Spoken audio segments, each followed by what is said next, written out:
আসসালামু আলাইকুম, আশা করি ভালো আছেন। তো স্পিকিং এ ভালো করার জন্য আসলে আজকে আমি তিনটা স্পেশাল রুলস আপনাদের সাথে শেয়ার করব, যে রুলস তিনটা যদি আপনারা সঠিকভাবে ফলো করতে পারেন এবং আমার কথা মতো যদি আপনারা চলতে পারেন তাহলে স্পিকিং এ ভালো একটা স্কোর করতে পারবেন। তো প্রথমে চলে আসে, আমার এখানে অনেকগুলো রুলস আছে, বাট আমি আপনাদের সাথে শুধুমাত্র তিনটা স্পেশাল রুলস নিয়ে আজকে আলোচনা করব। তো প্রথমে যে রুলসটাই যাবো সেটা হচ্ছে আমরা এই রুলসটাতে যাবো, রুলস নাম্বার ওয়ান। সেটা এখানে আছে রুলস নাম্বার থ্রি, বাট আমি রুলস নাম্বার ওয়ান, আমার তিনটা রুলসের এক নাম্বারটা হবে এটা। তো প্রথম রুলসটা হচ্ছে, আমি যখন স্পিকিং এ অ্যান্সার গুলো আসলে দিব, এটা পার্ট ওয়ান এর ক্ষেত্রে আমি শুরু করব, পার্ট ওয়ান থেকে পার্ট থ্রি পর্যন্ত সম্পূর্ণটার ক্ষেত্রে। পার্ট ওয়ান এর ক্ষেত্রে আমরা যেটা মনে করি যে স্পিকিং এ আসলে আমার কোয়েশ্চেন্স করার সাথে সাথে আমি হচ্ছে এক লাইনে উত্তরটা দিয়ে দিব, না, কখনোই না। আপনাকে যদি স্পিকিং কোনো কোয়েশ্চেন্স করা হয় পার্ট ওয়ান এর ক্ষেত্রে, আপনি যেন ওই কোয়েশ্চেন্স এর অ্যান্সারের মধ্যে ইন্ট্রোডাকশন, বডি এবং কনক্লুশন, এই তিনটা পার্ট যেন আপনার থাকে। আপনি যদি তিনটা পার্ট আপনার না থাকে, শুধুমাত্র আপনি ইন্ট্রোডাকশনটা বলে অথবা বডিটা বলে যদি আপনি অ্যান্সারটা শেষ করে ফেলেন, তাহলে আপনি কখনোই ভালো ব্যান্ড স্কোর পাবেন না। তো আমরা এখন শিখবো ইন্ট্রোডাকশন কি, বডি কি এবং কনক্লুশনটা কি। ইন্ট্রোডাকশন কি এখানে দেখেন দেওয়া আছে, ওয়েল, জেনারেলি, বেসিক্যালি, তো এখানে দেওয়াই আছে, ঠিক আছে। তারপরে দেখেন এখানে আছে বডি, বডির মধ্যে অ্যাকর্ডিং টু কোয়েশ্চেন্সটা অনুসারে আমাকে কিন্তু আসলে এখানে বলতে হবে। আর কনক্লুশনটা হচ্ছে টু অ্যান্সার কোয়েশ্চেন্স, আবার হাউএভার অনেক সময় দেখা যায় মোর ওভার, বা হচ্ছে I would, I shall, I can, I might say. তো এরকম বলে আমি কিন্তু আসলে আমার কনক্লুশনটাকে শেষ করে দিতে পারি। তো এখন আসি হচ্ছে, আমার কাজ হচ্ছে এইগুলোর সাথে কিন্তু আমার কোয়েশ্চেন্স যেটা থাকবে সেই কোয়েশ্চেন্সটাকে কিন্তু আমাকে এখানে অ্যাড করে বলতে হবে। তো আমি একটা কোয়েশ্চেন্স আপনাদেরকে পুরো ইন্টোটা কি হবে, বডি কি হবে এবং কনক্লুশন কি হবে সেটা সহ আমি আপনাদেরকে একটু দেখাই। আচ্ছা, তো আমরা চলে যাচ্ছি হচ্ছে এই একটা বড় কোশ্চেন্সে চলে যাব, সেটা হচ্ছে এই কোশ্চেন্সটাই বলছে, do you think your name meaning is important in your society. এই কোশ্চেন্সটা করা হয়েছে, এটা কোশ্চেন্সটা করা হয়েছে ধরেন আপনার পার্ট ওয়ানে। তখন আপনি কি করবেন, আপনি প্রথমে যেটা করবেন, আপনার কোয়েশ্চেন্সটা করা হয়েছে ডু দিয়ে, তাই আপনি বডির মধ্যে ডুটাকে রাখার চেষ্টা করতে হবে 100%। এখন আপনাকে বলতে হবে প্রথমে ইন্ট্রোডাকশনটা হবে ওয়েল, বেসিক্যালি, তারপরে হচ্ছে ইন জেনারেলি। তো এরকম কিছু হইতে পারে আমার ইন্ট্রোডাকশনে, যদি আমি সেটা আবার অনেক সময় আমি হচ্ছে সেটা সাপোর্ট না করি, নট রিয়েলি, ঠিক আছে। আমরা এটা কিন্তু ইয়েস অফ কোর্স যদি আমি সাপোর্ট করি, ঠিক আছে, এরকম আমরা হচ্ছে সাপোর্ট, এবং আমরা যদি সাপোর্ট না করি সেটার উপর ডিপেন্ড করে আমার ইন্ট্রোটা হবে। ইন্ট্রোটা হচ্ছে একটা ছোট এক্সপ্রেশন ক্রিয়েট করব। তাহলে আমি যেরকম এর উপরে সাপোর্ট করতেছি না, তো আমার এখানে বলতে হবে নট রিয়েলি, শেষ আমার ইন্ট্রো। এখন কাজ হচ্ছে আমাকে বডি অ্যাকর্ডিং টু অর্ডারে আমাকে হচ্ছে বডিটা বলতে হবে, এবং আমার অ্যাকর্ডিং টু কোয়েশ্চেন্সে বলতে হবে। কোয়েশ্চেন্সটাও আমাকে এখানে ফোকাস করে দিয়ে আমাকে অর্ডারে এই পুরো অ্যান্সারটা বলতে হবে। তো প্রথমে আমি কি কোয়েশ্চেন্সকে টানতে হবে, কোয়েশ্চেন্সটা ডু দিয়েছিল, do you think your name is important in society, not really, এটা আমার ইন্টো। আই ডোন্ট, দেখেন আমি এখানে কি করেছি, ডু দিয়ে কোশ্চেন ছিল, তো আমার এখানে ডোন্ট বলতে হবে। তাহলে I don't think so, I don't think so. আর যদি আপনি এখানে বলতেন যে না, আমি যদি আপনি এর সাথে সম্মতি দিতেন তাহলে কিন্তু এখানে বলতেন yes of course, not really না বলে yes of course, I do think so, I do think so, যদি আপনি এটার সাথে সম্মতি দিতেন। দেন এখন আপনাকে কারণটা বলতে হবে, আপনি তো এটা সম্মতি দিচ্ছেন না, তো কারণটা কি, আর সম্মতি দিলেও আপনাকে কারণটা বলতে হবে। মানে আমাকে বডিটাকে যতটা পারা যায় এক্সটেন্ড করতে হবে। আপনি বডিটা যদি এক্সটেন্ড না করতে পারেন তাহলে ভালো ব্যান্ড স্কোর কখনোই পাবেন না স্পিকিং এ। দেখেন এখানে বলছে, because we are not have to জাজ someone by their name meaning. পুরো ডিটেইলস এখন কিন্তু আপনি বিকজ দিয়ে বলা স্টার্ট করেছেন। If we need to judge a person, at that time we need to see their educational background or qualification or some other studies. So to answer your question, এইটা হচ্ছে আপনার conclusion. তো আপনার body কিন্তু এখানে আপনি 2 line বা 3 line কিন্তু বলেছেন বডি। তো বডি কিন্তু বিকজ দিয়ে পুরো কারণগুলো বলে ফেলছেন বডিতে, একেবারে অ্যাকর্ডিং টু অর্ডারে কিন্তু বলেছেন এবং কোয়েশ্চেন্সকে ধরে বলেছেন। এখন আপনাকে কনক্লুশন বলতে হবে। To answer your questions I would say the name meaning is not important in our society. দেখেন আই উড সে, আমরা কিন্তু আই উড সে অনেক সময় আমরা মাইট দিয়েও বলতে পারি, অনেক সময় আমরা কুড দিয়েও বলতে পারি, অনেক সময় আমরা কি আমরা এটা হচ্ছে শ্যাল দিয়েও কিন্তু আমরা বলতে পারি বা শুড দিয়েও বলতে পারি। তো যেটাই হোক না কেন এটা হচ্ছে ডিপেন্ড করবে হচ্ছে আপনি সাবজেক্ট হিসেবে কাকে নিচ্ছেন সেটার উপরে, আবার কি বলতে চাচ্ছেন সেটার উপরে। আচ্ছা, তো এখানে যেটা আসলে true answer questions, I would say the meaning is not important, so important in our society. তো এই হচ্ছে আমার টোটাল স্পিকিং এ। দেখেন এইভাবে যদি আপনি বলেন তাহলে আপনার 100% ব্যান্ড 7+ কিন্তু পার্ট ওয়ানে পাওয়ার একটা সম্ভাবনা আছে। তো পার্ট ওয়ানের ক্ষেত্রে যে কোয়েশ্চেন্স গুলো আপনাকে বলবে, আপনি শর্টকাট অ্যান্সার না দিয়ে আপনি যতটা পারবেন ডিটেইলসে অ্যান্সার দিবেন এবং অ্যাকর্ডিং টু অর্ডারই অথবা খুব গুছিয়ে লজিক্যালি দেওয়ার চেষ্টা করবেন। কারণ আপনার এখানে কোহিরেন্স এবং কোহিশনটা হচ্ছে আপনি যতটা লজিক্যালি দিচ্ছেন, যতটা গুছিয়ে দিচ্ছেন, সেটার উপর আপনার ব্যান্ডেজ করা আছে। আপনি যখন একটু এক্সটেন্ড করতেছেন, আইডিয়াটা খুব সুন্দর জেনারেট হচ্ছে এবং বলাটা খুবই স্মুথ হচ্ছে, এবং সেটার ফলে আপনি ব্যান্ডেজ স্কোর ভালো পাবেন। আচ্ছা, এই ছিল হচ্ছে আমার প্রথম যে টিপসটা, সেই টিপসটা আপনারা যদি এইভাবে বলেন, দেখেন এই যে প্রতিটা কোয়েশ্চেন এর এখানে আছে, do you love your department? Yes, I do love my department for cups of reason, as I told you before. দেখেন আপনার এইখানে ধরা হয়েছে, এখানেও দেখেন কতটা ডিটেইলসে বলা হচ্ছে, এবং অলরেডি সে বলেছে as I told you before অথবা as I mention it before, পূর্বেও সেটা বলেছে, তারপরেও দেখেন কতটা ডিটেইলসে বলা স্টার্ট করেছে, এবং লিঙ্কিং ওয়ার্ডের যথেষ্ট পরিমাণে ব্যবহার করা হচ্ছে। তো এই সব কিছু যদি আপনি সঠিকভাবে রাখতে পারেন, লিসপিং কি আপনার ব্যান্ড স্কোর আসলে কমাইতে পারবে না, বা আপনার কখনোই ব্যান্ড স্কোর কম আসবে না।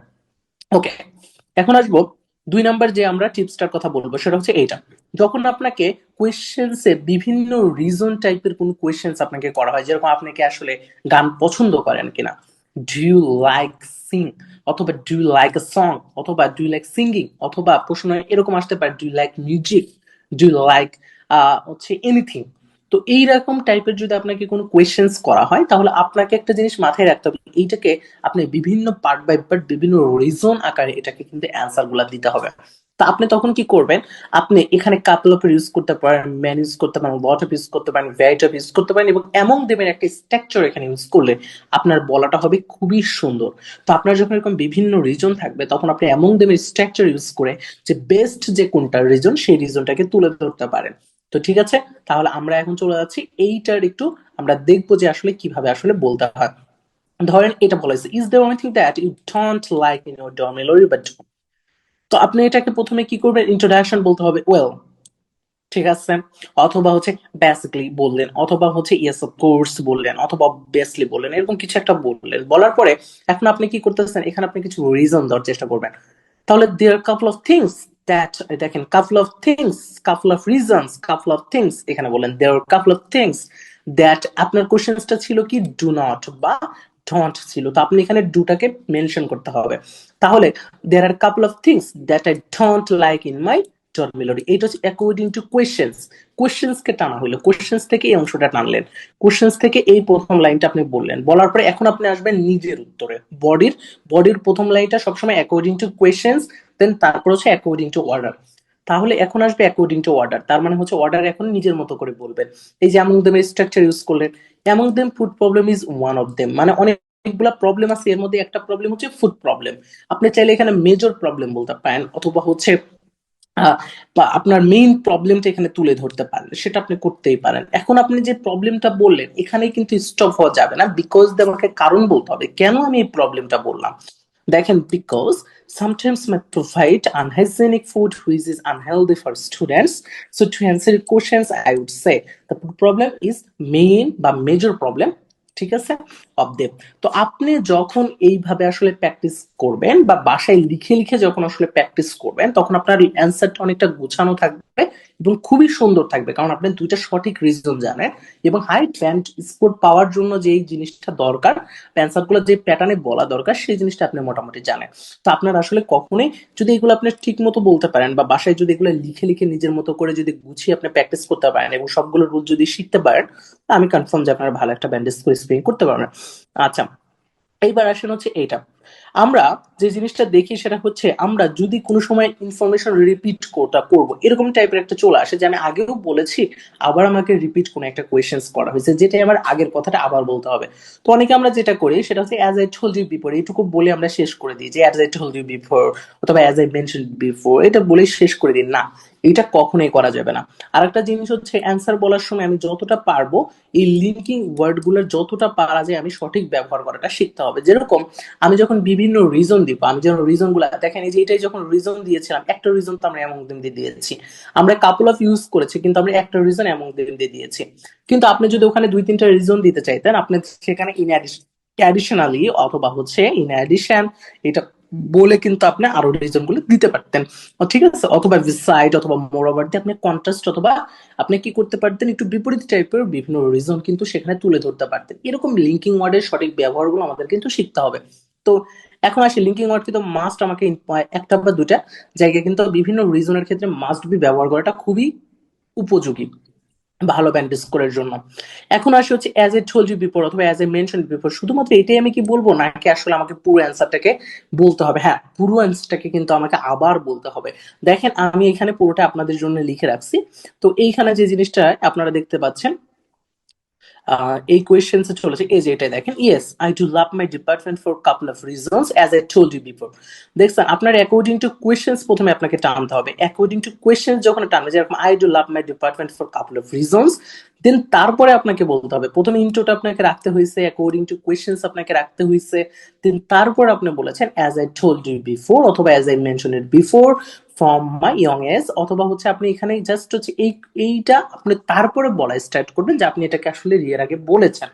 দেন এটা বলার পরে আপনি কিন্তু স্টপ হবেন না, আপনাকে এখন আবার সেই একই কথা আবার আপনাকে বলতে হবে। কারণ এর আগেও আপনি জাস্ট এটা সম্পর্কে হয়তো বা ধারণা দিয়েছেন, এখন আপনার ডিটেলস আরো বলতে হবে, কারণ সে এটা সম্পর্কে আরো জানতে চাচ্ছে। তার ফলে আপনাকে ওই আগের কোশ্চেন্স কে অনুকরণ করে আপনাকে কোশ্চেন্স করা হয়েছে। তো যাই হোক, আমরা এখন বাসায় বসে যখন প্র্যাকটিস করবো, আমি আপনাদেরকে একটা জিনিস রিকোয়েস্ট করবো, আপনারা স্পিকিং প্র্যাকটিস করার সময় যত বেশি পারবেন সুন্দর করে অ্যান্সার গুলো আগে গুছিয়ে লেখেন। অ্যান্সার গুলো লেখার পরে তারপরে প্র্যাকটিস করেন, কিভাবে বলতে হয় কিভাবে কথা বলতে হয় সেটা শেখেন। আপনারা শুধু কথা বলা মানে হচ্ছে আমি জাস্ট একজন মানুষের সাথে নর্মালি আমি ইংলিশ টু ইংলিশে কমিউনিকেট করতে পারলাম, বুঝলাম বুঝলাম ঠিক মতো বুঝলাম না, অথবা সের কথা বুঝলাম আমার কথা সে বুঝলো না ঠিক মতো, না। অ্যান্সারটা আপনারা আইএলটিএস স্পিকিং এর ক্ষেত্রে হাই ব্যান্ড স্কোর যদি পেতে চান, আপনারা বলার সময় যথেষ্ট গুছিয়ে বলার চেষ্টা করবেন এবং লজিক্যালি অ্যান্সার দেওয়ার চেষ্টা করবেন। এবং আমি আপনাদেরকে একটা জিনিসের রিকোয়েস্ট করব, সেটা হচ্ছে আপনার স্পিকিং এর ক্ষেত্রে আপনারা যত বেশি পারবেন অ্যান্সার গুলাকে খুব সুন্দরভাবে পোলাইট ভাবে এবং খুবই মানে সুন্দর করে অ্যান্সার গুলো আগে লেখেন অ্যাকর্ডিং টু অর্ডারে, দেন তারপরে সেটা বলার চেষ্টা করেন। তাহলে আপনারা হাই ব্যান্ড স্কোর 100-এ 100 আপনারা হাই ব্যান্ড স্কোর পাবেন।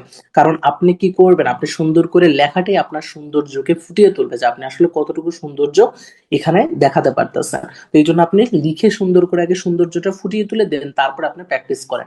তো আমি আশা করবো সবাই ভালো থাকবেন, সবার জন্য দোয়া থাকবে এবং শুভকামনা থাকবে। আজকে এতটুকু থাকলো। এবং আপনার স্পিকিং আরো কোনো রুলস শিখতে চান কিনা সেটা আমাকে জানাবেন, আমি আপনাদেরকে শেখানোর চেষ্টা করবো। অথেন্টিক সোর্সটাই আমি শুধুমাত্র দেওয়ার চেষ্টা করি, অন্য কিছু আমি শেখানোর চেষ্টা না। বুগি যুগি অনেক কিছু ইউটিউবে বলে, অনেক জায়গায় অনেক কথা বলে, সেগুলো আমি কখনোই করি না। আমার কথা যে এখানে স্মার্টলি শিখতে আসবেন, দ্যাটস ইট এনাফ।